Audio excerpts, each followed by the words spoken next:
Oh,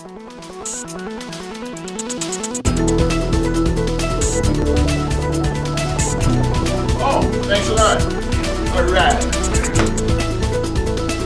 Hi, I'm Dave Culmer, and welcome to our second segment of Veterans News.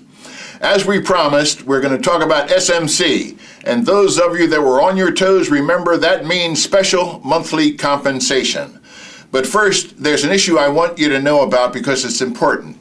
And it's with regard to a service member perhaps being wounded or injured in the service.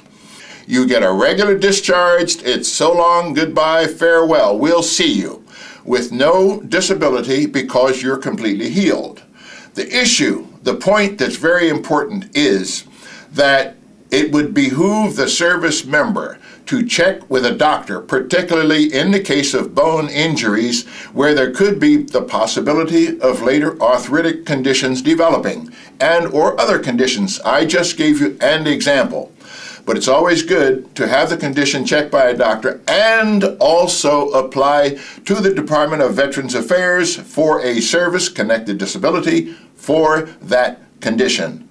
There's one example of an in-service injury which requires the service member to seek further treatment and compensation from the Department of Veterans Affairs.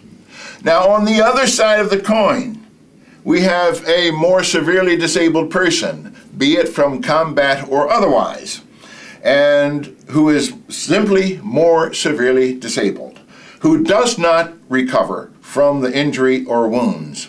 In a case like that, the Army has usually one of two things they will do. And one is, first, a medical retirement that could ensue after these severe injuries. That would not allow the service member to return to active duty. They could retire him medically, with all the rights and privileges thereunto, the same as a veteran or service member who would retire on 20 years. The monetary value would be different, of course, based on the disability and the rank and the length of time in the service. Now, let's talk about severance pay. This is a sticky wicket. Sometimes severely disabled military personnel will be offered severance pay, and some of the packages are pretty nice. Let's just you and I talk for a minute. Shut the doors. When the guy comes into the room with a briefcase and sets it on the desk and opens it up and you see a bunch of $100 bills in it, they're talking severance pay. And if you go for the severance pay, you really need to be careful and think about what that is doing. Let's say it's $25,000. That's great for today, but what about tomorrow? The word itself indicates sever. Cut, break, finish, stop, over, done. Severance, that's what you got from the military. So think closely if those conditions are something that you find yourself looking at, or your loved one. On the other hand, again, the separation or the retired pay means you get money from the Army each month based on the severity and, as I said, your rank and the length of time in the service, which also leaves one other track, and that's the VA. Because in either case, you can go to the VA and apply for compensation from them. Of course, if you are retired militarily and the VA's rates you at a higher dollar amount than you receive from the military, you have the option of taking that. If you have received severance pay and you're coming to the VA to apply for compensation for those disabilities, and the VA awards compensation, which is likely, you have to remember the severance pay needs to be repaid. Stick with us, we'll be right back.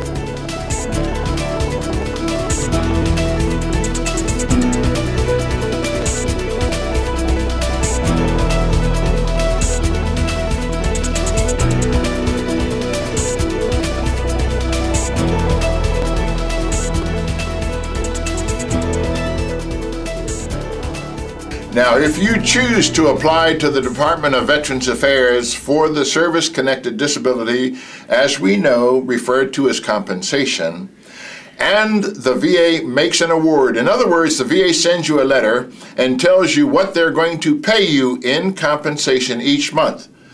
As the retired service member, you have the option of accepting what the VA is going to pay you each month as indicated in their letter to you.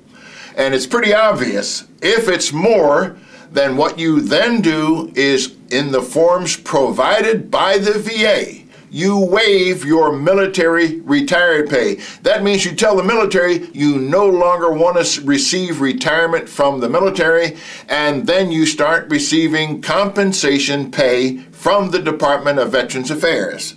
And it's pretty obvious that you would do that in the case where the VA is paying you more money than you would receive from the military in retired pay. Now, if you receive severance pay, the same doors to the VA are open to you. And let's say you applied to the VA for a service-connected disability for which you were severed from the military for. The VA awards benefits. Now the issue that is really important is that the amount of money you received from the military in severance pay theoretically has to be repaid before you will receive any dollars from the VA. And what that means is, on a monthly basis, the dollars that you would normally receive from the VA in compensation has to essentially or theoretically be repaid. You don't have to send the VA or anybody any money, but that monthly amount you would get must accumulate the amount of money you received in severance pay, at which time you would then actually start getting the dollars from the VA. And there's more. If you're severely injured or wounded and are rated by the VA for serious wounds or injuries, you could be entitled to S.M.C, and that's Special Monthly Compensation. And with that, we'll be right back. Stick around.